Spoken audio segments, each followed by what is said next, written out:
Frères et sœurs en Christ, que Dieu vous bénisse au nom de notre Seigneur et Sauveur Jésus-Christ. Seigneur Jésus-Christ, bénis ce moment de partage et d'exhortation. Donne-nous la sagesse et l'intelligence en toutes choses. Papa, que tout ce que nous allons dire en ce lieu vienne de toi et non d'un être humain. Car la Bible déclare, c'est poussé par l'Esprit que les hommes ont parlé de la part de Dieu. Nous allons partager la parole d'aujourd'hui, l'exhortation d'aujourd'hui. C'est le titre, on peut intituler ça « Toute personne qui n'a pas Jésus-Christ vit dans les ténèbres. » Toute personne qui n'a pas le Christ en lui vit dans les ténèbres. Allons dans le livre de Jean 8, verset 12. La parole de Dieu nous dit, Jésus leur parla de nouveau, il dit, « Je suis la lumière du monde. Celui qui me suit ne marchera pas dans les ténèbres, mais il aura au contraire la lumière de la vie. » Jésus-Christ dit, il est la lumière du monde. Et celui qui le suit ne marchera pas dans les ténèbres, mais il aura au contraire la lumière de la vie.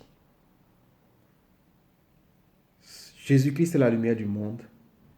Et toute personne qui n'a pas la lumière de Jésus-Christ en lui marche dans les ténèbres. Ça veut dire que nous tous, avant de connaître Jésus-Christ, nous marchions dans les ténèbres. Tout était ténébreux dans nos vies. Nous marchions à la façon de nos ancêtres. Certains de nos ancêtres qui marchaient dans la magie, dans la sorcellerie, dans des rites ancestrales qui sont directement affiliés aux actes démoniaques et sataniques qui ne sont pas la façon dans laquelle Dieu nous demande de marcher. Nous tous, nous venons des familles. Nous avions sûrement les liens de famille, les liens de sang, et beaucoup de nos ancêtres, beaucoup de nos lignées, c'était des lignées qui marchaient dans les ténèbres. Des lignées qui marchaient dans le péché. Des lignées qui marchaient dans le vol, dans la méchanceté, dans la colère, dans la médisance, la calomnie, le manque d'amour, la division, la prostitution, l'adultère, la fornication. Voilà ce que beaucoup d'entre nous étions avant de connaître Christ. Beaucoup de nos parents marchaient dans ces choses, l'adultère, la fornication, le vol. C'est pour ça que nous voyons aujourd'hui certains enfants qui sont des voleurs juste parce qu'ils ont hérité le vol de leurs parents, de leurs ancêtres. Nous voyons certains qui sont des sorciers tout simplement parce qu'ils ont hérité de la sorcellerie de leurs ancêtres, de leurs parents. Nous voyons ceux qui sont des prostituées tout simplement parce qu'ils ont hérité la prostitution de leurs parents. Nous voyons ceux qui sont des voleurs. Nous voyons ceux qui sont colériques. Même la colère peut être un héritage ancestral ou parental. La méchanceté peut être un héritage ancestral ou parental. La calomnie, le kongosa comme on appelle chez nous, peut être un héritage ancestral ou parental. La médisance, le manque d'amour peut être un héritage parental ou ancestral parce que si tu n'as pas reçu l'amour, tu ne sauras pas comment donner. Beaucoup d'entre nous sont des escrocs, des grands bandits de grands chemins parce que des parents ont été des grands bandits de grands chemins. C'est les liens, ça fait partie des liens de sang. C'est pour ça que la Bible déclare ici, dans Jean 8, 12, Jésus leur parla de nouveau, il dit, « Je suis la lumière du monde. Celui qui me suit ne marchera pas dans les ténèbres, mais il aura au contraire la lumière de la vie. » L'héritage ancestral, parental, les liens de famille ne peuvent que se briser à partir du moment où tu suis Jésus-Christ. Ça veut dire que tous, nous étions condamnés à être des pécheurs. Tous, nous étions des gens de mauvaise foi. Tous, nous étions des prédateurs. Nous vivons comme des animaux. Tout simplement parce que nous vivions dans les ténèbres. Mais la lumière nous est donnée à partir du moment où nous confessons le Seigneur Jésus-Christ comme Seigneur et Sauveur. C'est le Seigneur Jésus-Christ qui a la capacité de briser les liens familiaux qui nous attachent à nos familles d'origine.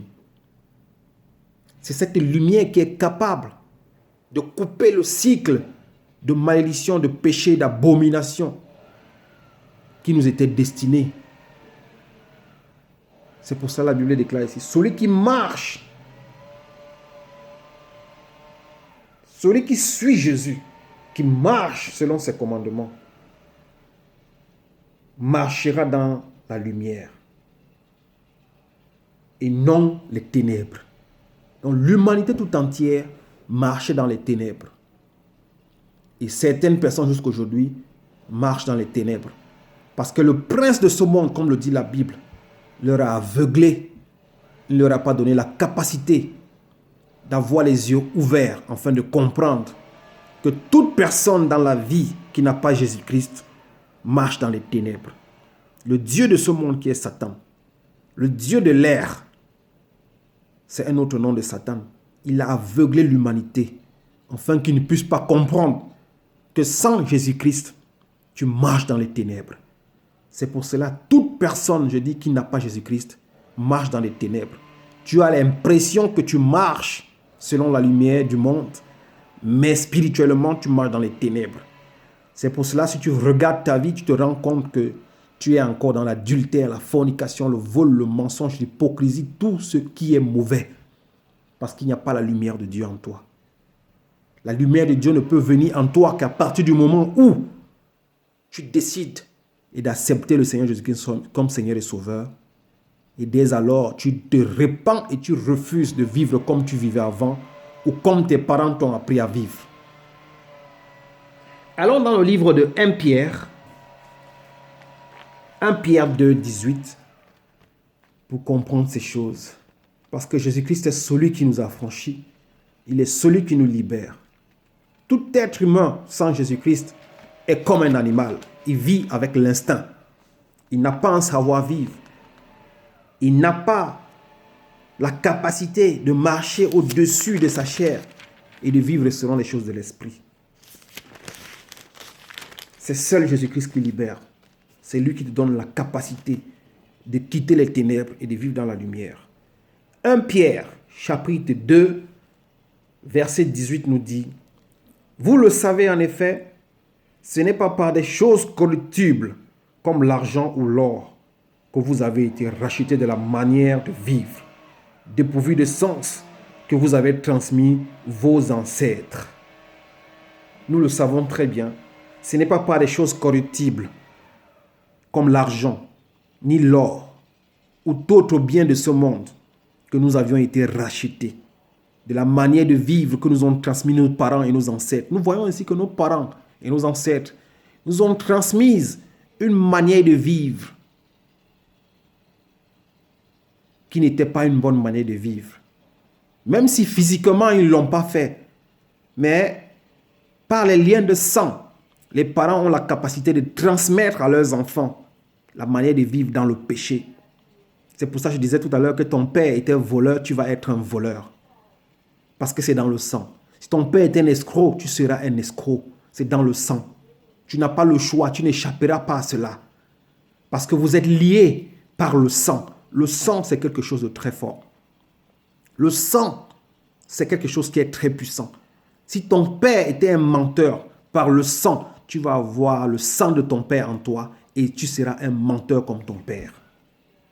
Donc c'est pour ça que la Bible nous dit, ce n'est pas par les choses corruptibles, comme l'argent ou l'or, que nous avions été rachetés de la manière de vivre, dépourvus de sens, que nous ont transmis nos ancêtres et nos parents.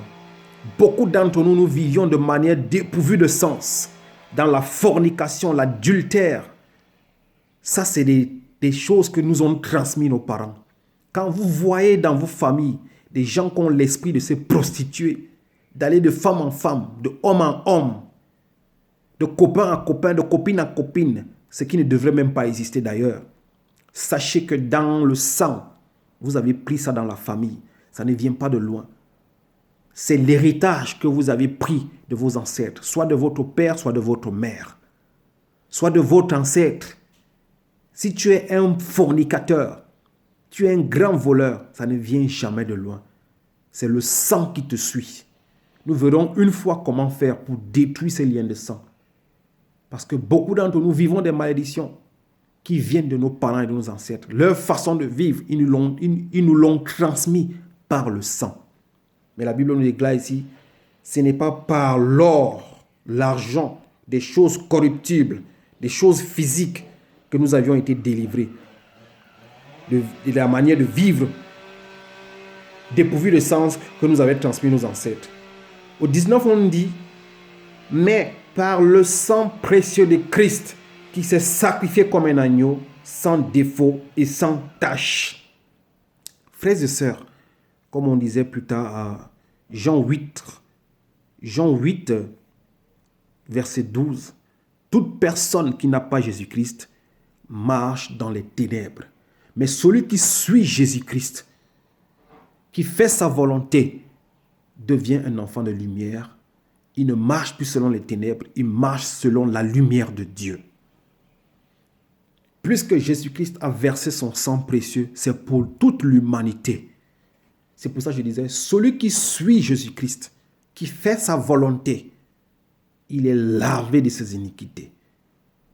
Le sang précieux de Jésus-Christ qui est sans tache ni sans défaut, qui est sans péché, nous purifie de toutes les iniquités de nos ancêtres et de nos parents et de tout péché charnel que nous avions contracté, qui nous rendait impurs et qui nous empêchait de nous approcher de Dieu.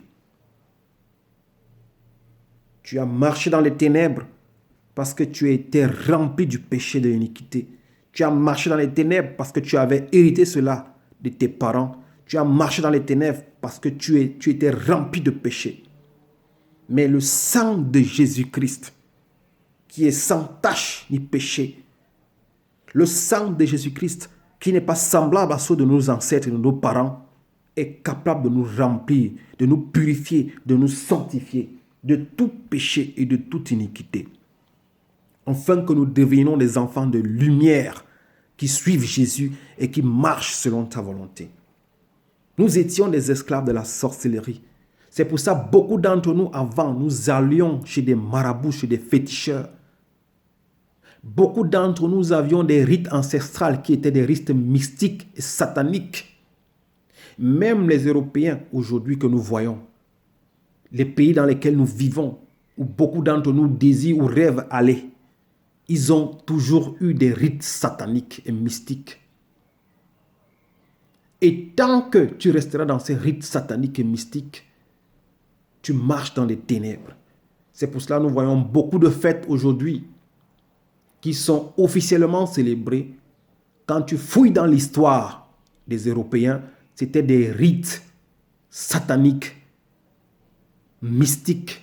Mais aujourd'hui, on leur a trouvé un autre nom. On leur a donné un autre nom, d'autres attributs, afin qu'on ne puisse pas savoir que c'était des rites paganiques. C'était des rites sataniques que eux ils célébraient dans le temps. Nous voyons chez nous des célébrations sataniques que nos ancêtres faisaient. Quand on célèbre les morts, les Halloween ici, c'est des rites sataniques. Mais c'est des fêtes officielles aujourd'hui que tout le monde célèbre. Mais c'est parce que les gens ignorent et ils ne savent pas que c'est des rites sataniques. La fête de Noël, ce n'est pas une fête recommandée par la Bible, mais c'est un rite qui a toujours été célébré sataniquement chez les Européens. Mais aujourd'hui, on a fait de ça une fête officielle. Il y en a beaucoup de fêtes qui étaient des rites sataniques. Comme chez nous, au Cameroun, nous voyons chez les Sawa, le Ngondo est un rite satanique. C'est une offrande qu'on va donner aux ancêtres, aux démons. Quand nous voyons les Bamoun au Cameroun, ils ont le Ngun.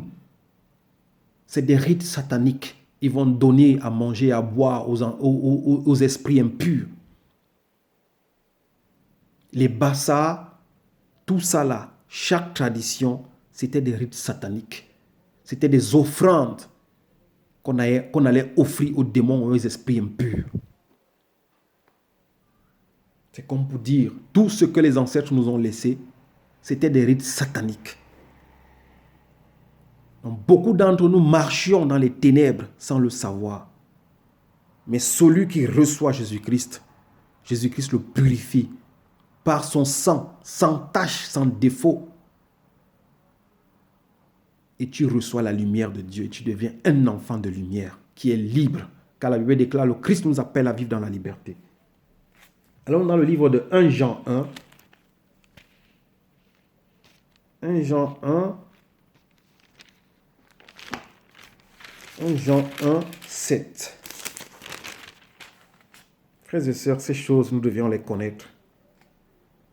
Tout cela nous permet de ne plus vivre des malédictions de nos parents, de nos ancêtres, les malédictions de famille, mais ça nous permet de vivre notre vie pleinement, sans être des prisonniers des ancêtres, des prisonniers de nos parents, les prisonniers de nos familles. Toute personne qui n'a pas Jésus-Christ vit dans les ténèbres. C'est pour cela que tu es esclave du péché, de la fornication, de l'adultère, du vol, de la prostitution, parce que tu n'es pas affranchi par le Christ Jésus, qui est capable de t'affranchir et te laver et te purifier par son sang qui est sans tache ni sans défaut. 1 Jean 1, verset 7 nous dit: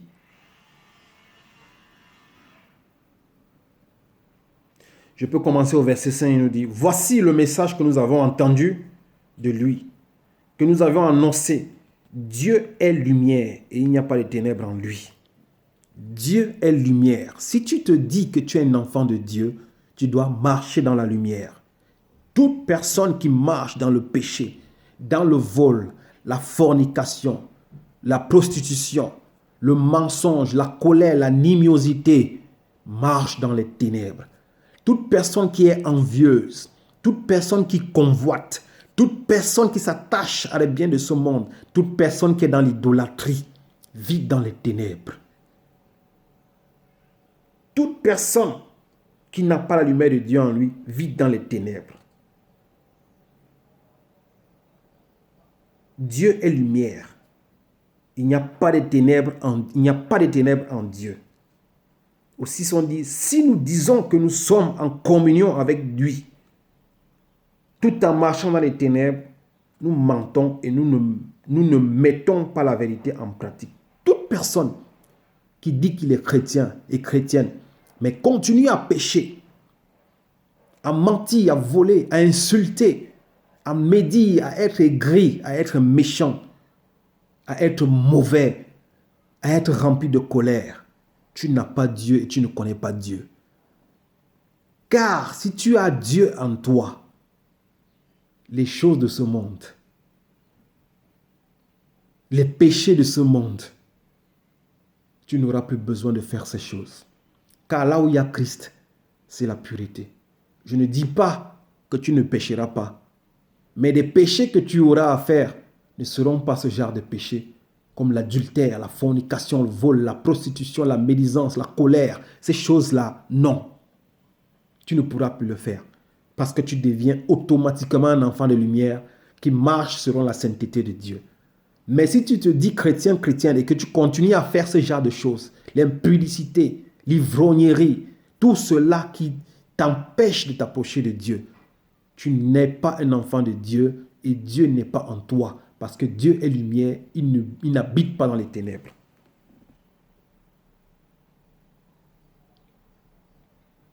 Au 7, on dit: mais si nous marchons dans la lumière, tout comme Dieu lui-même est dans la lumière, nous sommes en communion les uns les autres.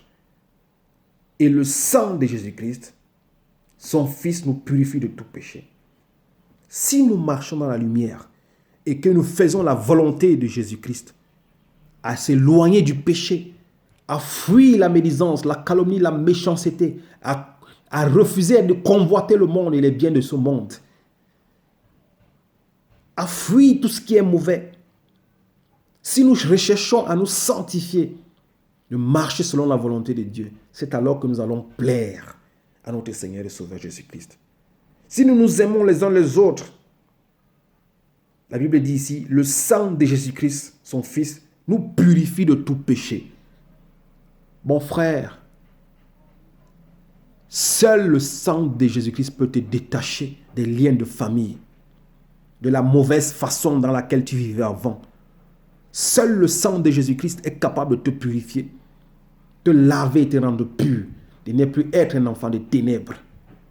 Parce que toute personne qui est mauvaise, qui n'a pas d'amour en lui, qui n'aime pas son prochain, est dans les ténèbres, il est aveugle. Même si tu donnes à manger aux gens, même si tu donnes de l'argent aux gens, s'il n'y a pas l'amour en toi, si tu ne détestes pas le péché, tu es dans les ténèbres. Tu es aveuglé par le Dieu de ce monde qui ne veut pas que tu saches la vérité. Donc, un enfant de Dieu ne doit plus avoir les ténèbres en lui. Les ténèbres qui signifient le péché, comme je citais tout à l'heure, la fornication, tout le reste. C'est ça, la parole de Dieu. Toute personne qui n'a pas Jésus-Christ marche dans les ténèbres. Et pour avoir Jésus-Christ, c'est de délaisser le péché et de marcher selon la sanctification et selon les commandements que Christ nous a donnés. C'est alors que tu deviens un enfant de lumière. Et Christ et Dieu viendront habiter, faire en toi leur demeure. Et tu marcheras selon les choses de l'esprit. Romains 19, pour finir, frères et sœurs. Romains 10, 9, pour finir ce message. Que Dieu vous bénisse et qu'il vous donne la sagesse de comprendre ces choses. Nous sommes tous pécheurs. Nul n'est parfait devant Dieu. Mais il y a péché et péché. Ces péchés que Dieu cite, c'est des péchés qu'il sait que tu peux dominer et que tu ne peux pas être esclave de ces choses. Mais il y a des péchés que Dieu comprend et il peut te pardonner.